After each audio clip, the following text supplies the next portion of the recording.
찾아. 놈을 찾아. 분명히 이 근처에 있다. 어서. 어둠 속에서 들려오는 김천호의 다급한 외침. 차량이 폭발하고 불길이 치솟습니다. 그 혼란 속에서 김두한은 간신히 몸을 피합니다. 오늘 야인시대 56화에서는 친구의 배신과 새로운 시대의 도래, 그리고 목숨을 건 선택의 순간을 들려드립니다. 윤호TV입니다. 오늘도 야인시대와 함께 하겠습니다. 1945년 해방 직후 서울거리, 차량 한 대가 불타오르고 있습니다. 폭발음이 밤하늘을 가르고 화염이 주변을 붉게 물들입니다. 김두한은 폭발 직전 차에서 뛰어내려 간신히 목숨을 건졌습니다. 숨을 헐떡이며 어둠 속으로 몸을 숨기는 김두한. 그의 온몸은 식은땀으로 젖어 있습니다. 김천호가 부하들을 이끌고 주변을 샅샅이 뒤지고 있습니다. 놈은 멀리 가지 않았다. 어서 찾아. 찾아서 꼭 죽여. 김천호의 목소리가 다급합니다. 손전등 불빛이 이곳저곳을 비추며 김두한을 찾아 헤맵니다. 하지만 어둠은 깊고 골목은 복잡합니다. 시간이 흐르고 김천호는 이를 악물며 소리칩니다. 젠장! 피해라! 모두들 차에 타! 어서 철수해! 멀리서 사이렌 소리가 들려옵니다. 미군 차량이 다가오고 있습니다. 김천호와 부하들은 서둘러 현장을 빠져나갑니다. 불길 위로 차량이 지나가고 미군 범죄수사대가 도착합니다. 워테커 소령이 차에서 내려 현장을 둘러봅니다. 도대체 이게 어떻게 된 일인가? 주변을 뒤져봐. 차가 불타고 있어. 이건 테러다. 워테커의 목소리가 긴박합니다. 미군 헌병들이 현장을 조사하기 시작합니다. 한편 경찰청 조병욱의 집무실에 전화벨이 울립니다. 조병욱이 급히 수화기를 듭니다. 뭐라고? 테러라고 했소?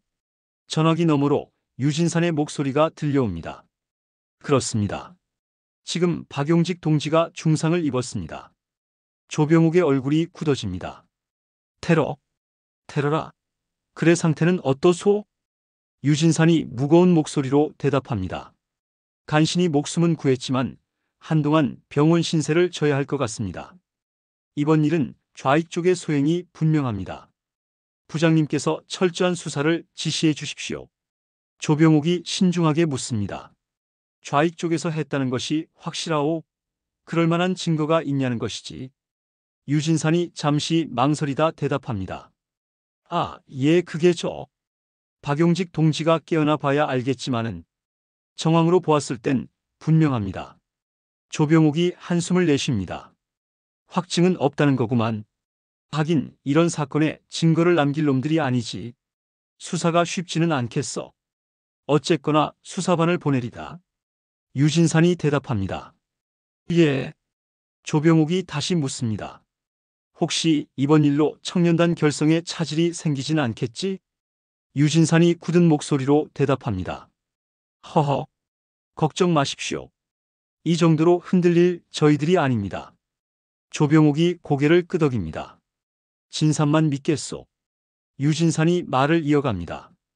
아, 그리고 조만간에 부장님을 한번 뵈야 할 것 같습니다. 새로 소개해 올릴 사람도 있고 해서. 조병욱이 대답합니다. 그럽시다. 앞으로 대책도 마련할 겸해서 한번 만납시다. 자, 그럼 계속 수고하시고. 유진산이 인사합니다. 예. 조병욱이 전화를 끊자마자 다시 전화벨이 울립니다. 급히 수화기를 드는 조병욱. 여보세요? 아, 워테커 소령?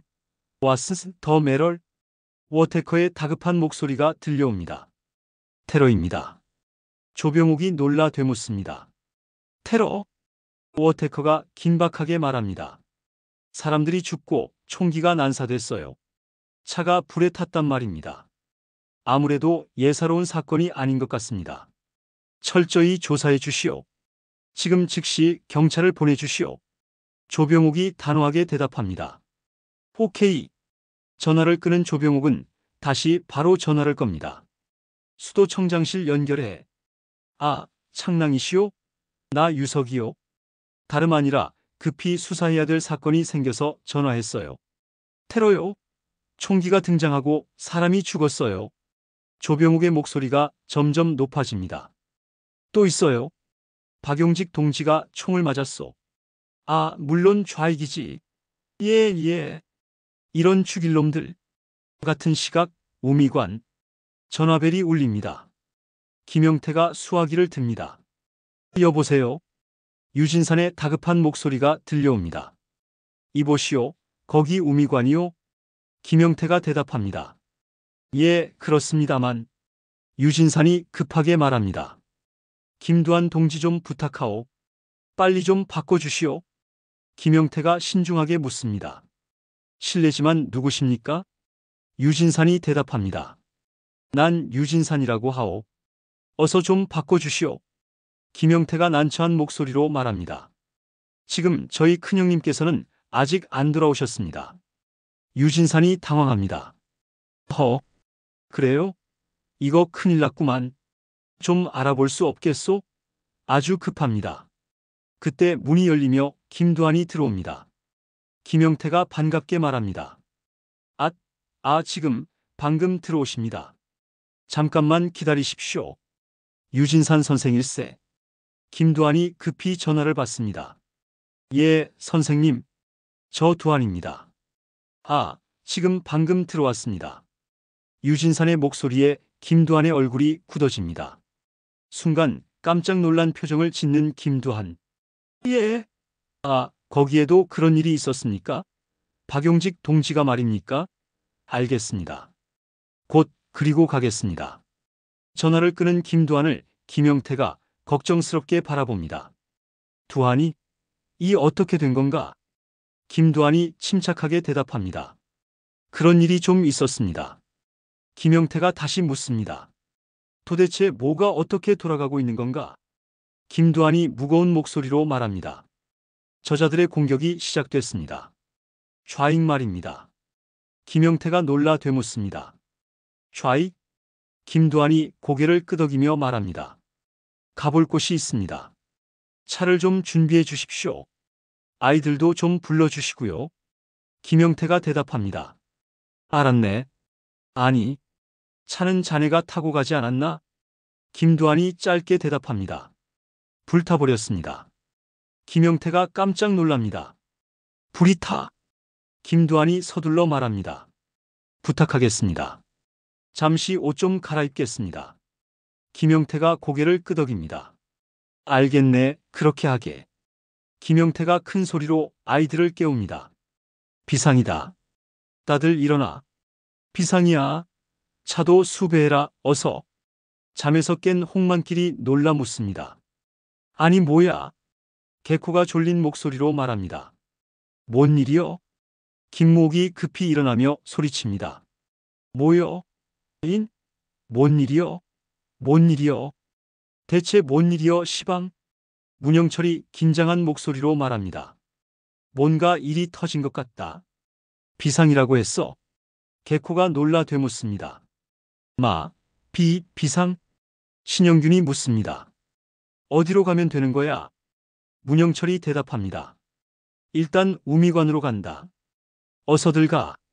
얼마 후 임동호 의원 정문 앞 유진산이 김두한을 맞이합니다.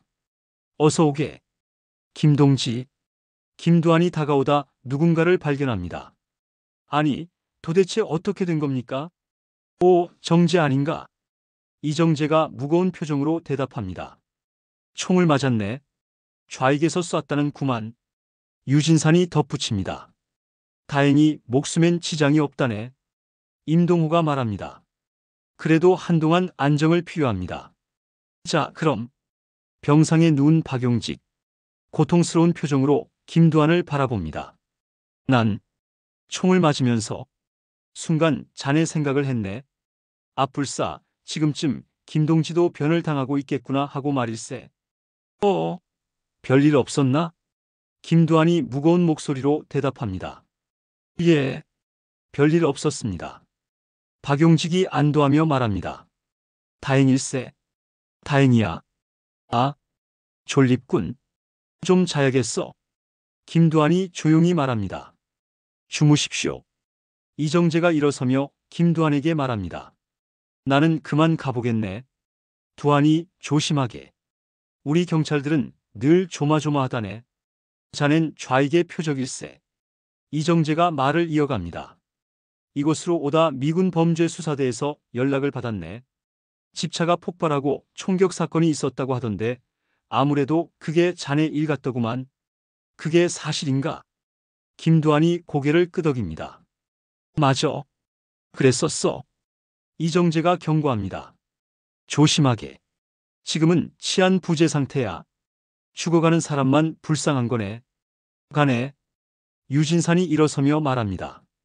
자, 우리 박용직 동지는 좀 쉬게 하고 우린 자리를 옮기세. 김두한이 대답합니다. 예, 선생님. 병원을 나서는 김두한. 김영태에게 말합니다. 당분간 경찰들이 와 있으니 다행입니다. 형님, 우리 식구들 그만 철수시키십시오. 김영태가 고개를 끄덕입니다. 알겠네. 다녀오게. 병원 밖에서 신영균이 이를 악물며 말합니다. 진영이 그 새끼야. 문영철이 놀라 묻습니다. 야, 갑자기 그게 무슨 소리냐? 신영균이 단호하게 말합니다. 이번 일, 진영이 그 자식이 한 짓이라고. 전위대장이 됐다며. 개코가 화를 내며 반박합니다. 진영이하고 큰형님은 둘도 없는 친구 사이여. 그런 일은 절대 없다. 신영균이 다시 강하게 주장합니다. 아직도 모르겠냐? 그 자식은 완전히 돌았어. 김무옥이 두 사람 사이에 끼어듭니다. 근데 이 자식들이 죽으려고 환장을 했나? 김영태가 단호하게 말합니다. 조용히들 해라. 우미관으로 돌아간다. 관철아. 김관철이 대답합니다. 예, 형님. 김영태가 지시합니다. 아이들 몇하고 병원을 좀 더 지켜보도록 해라. 김관철이 대답합니다. 예, 알겠습니다. 신영균과 개코는 여전히 서로를 노려보고 있습니다. 한편 어느 카페, 유진산이 김두한을 데리고 들어갑니다. 유진산이 한 여성을 소개합니다. 강마담 인사하지. 여저. 우리 김두한 동지야. 강마담이 반갑게 인사합니다. 예, 어우 종로의 오야붕 아니세요? 반갑습니다. 자주 좀 오세요. 김두한이 가볍게 고개를 숙입니다. 아, 예. 자리에 앉은 유진산이 무거운 목소리로 말을 꺼냅니다. 아, 정말 어려운 난국일세. 누가 우익이고 좌익인지 알 수가 없는 세상이야. 총과 폭탄이 흔해 터졌어. 미군과 경찰이 치안을 유지하고 있지만 엉망일세. 김두한이 고개를 끄덕입니다. 예, 그런 것 같습니다. 유진산이 김두한을 똑바로 바라보며 말합니다. 자네가 할 일이 많아. 특히나 저들이 본격적으로 테러를 시작했어. 이번 테러는 저들의 전위대가 한 짓 같아. 자네가 탈퇴하고 해체한 뒤로 정진영이라는 자가 대장을 맡았다는구만. 유진산이 말을 이어갑니다. 난 공산당을 잘 알아. 아주 지독한 자들이지. 조심하게.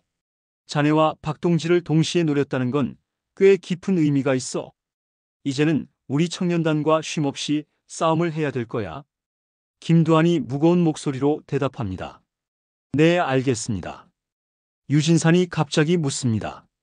자네 총 가지고 있나? 김두한이 대답합니다. 아, 예. 지난번에 해군무 관부를 정리할 때 구해놓은 게 있습니다. 어제도 그게 있어서 간신히 사지를 빠져나올 수 있었습니다. 유진산이 심각한 표정으로 김두한의 손을 잡습니다. 이보게, 김동지 내 말 잘 듣게. 그리고 명심하게.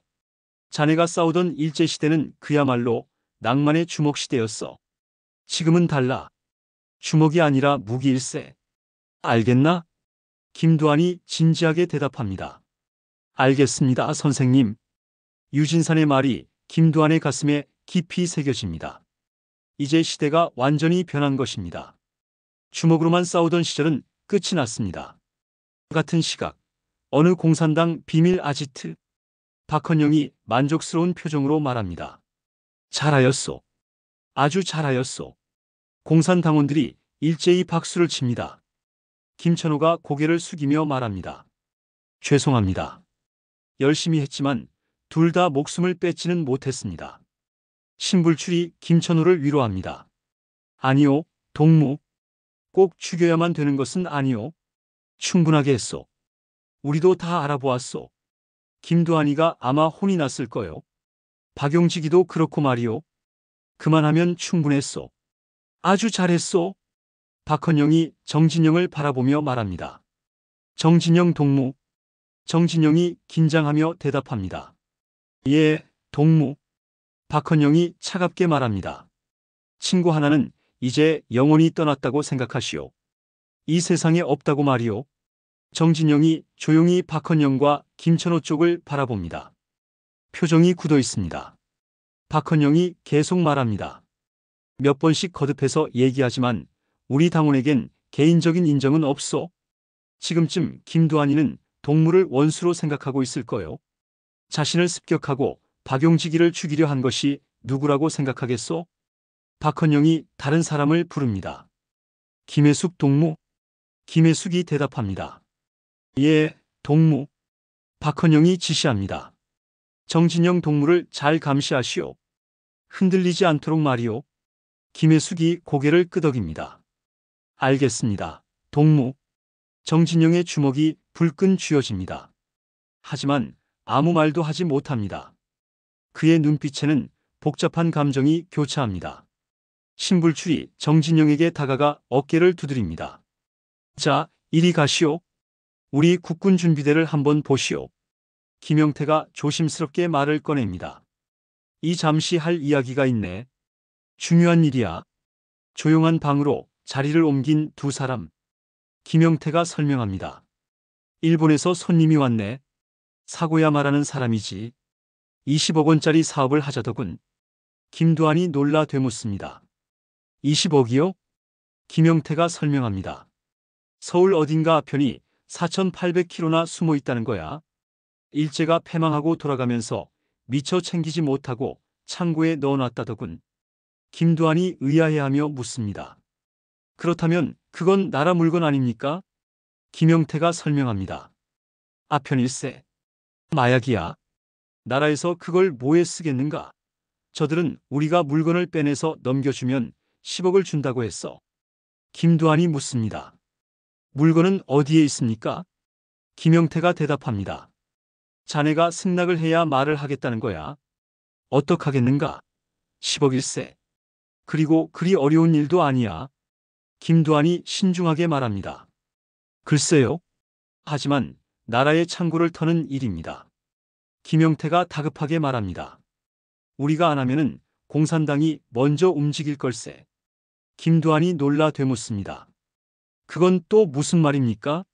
공산당이라뇨? 김영태가 설명합니다. 저들이 말하기를 공산당의 좌익들도 이 냄새를 맡았다는 거야. 그래서 빨리 움직여야 한다는 거야. 좌익들도 이 자금이 필요한 건 마찬가지가 아니겠나? 김두한이 생각에 잠깁니다. 그래요, 그래요. 김영태가 설득합니다. 해볼만 하지 않겠나? 아편은 마약이야. 이 나라에 없을수록 좋은 물건이지. 저들이 가져가겠다고 하지 않나? 돈을 내고 말일세. 김두한이 갑자기 다른 제안을 합니다. 그건 그렇군요. 그런데 말입니다. 저들에게 물건을 넘기지 않는다면은 이 결과적으로 10억이 20억 되는 거 아닙니까? 김영태가 놀라 되묻습니다. 아니, 그건 또 무슨 소린가? 김두한이 논리적으로 설명합니다. 이미 일본은 망했습니다. 그리고 그 아편은 이 조선에서 생산한 것이고요. 그렇다면 조선의 것인데 저희들이 왜 관심을 갖는단 말입니까? 우리가 나름대로 판로를 찾아보고 물건을 확보하는 게 낫지 않겠습니까? 김영태가 망설입니다. 하지만 김두한이 단호하게 말합니다. 아편은 저 중국밖에 갈 곳이 없습니다. 길을 찾아보면 분명히 판로는 있습니다. 이 사고야마를 만나보겠습니다. 김영태가 묻습니다. 만나서? 김두한이 계획을 말합니다. 우선 물건이 있는 곳을 알아야겠죠. 그리고 그 물건을 확보한 다음 저들을 그냥 돌려보내는 겁니다. 김영태가 걱정합니다. 저들이 가만히 있겠는가? 김두한이 자신있게 말합니다. 여기는 조선 땅이고 조선 물건입니다. 시간이 없습니다. 서두십시오. 그리고 공산당이 노린다니 더 서둘러야 할 겁니다. 다른 곳, 일본인 사고야마와 오노가 대화를 나누고 있습니다. 오노가 만족스럽게 말합니다. 우리 계획대로 착착 맞아 들어가는 것 같습니다. 사고야마가 웃으며 대답합니다. 그러게 말일세. 하하. 그 김영태란 자는 김두한 조직의 참모라고 하더군. 모든 건 그의 머리에서 나온다는 거야. 그런데 그자가 상당한 흥미를 보였어. 오노가 말합니다. 10억이라면 어마어마한 돈이지요.